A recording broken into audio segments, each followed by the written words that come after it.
Fouiller les décombres à la recherche des victimes de cette énième frappe sur Gaza. Selon la défense civile, cet immeuble s'est effondré sur plusieurs de ses habitants.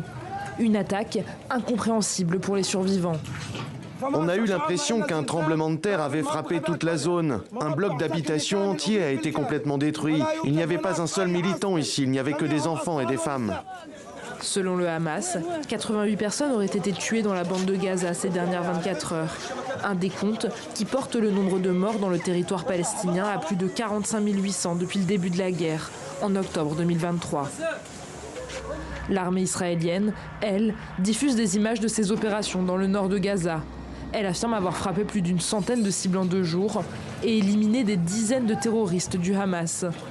Mercredi, le ministre israélien de la Défense, Israël Katz, avait menacé d'intensifier les frappes sur Gaza si le Hamas continuait de tirer des roquettes sur son pays, alors même que des négociations indirectes entre Israël et le mouvement palestinien ont repris au Qatar en vue d'un accord de cessez-le-feu.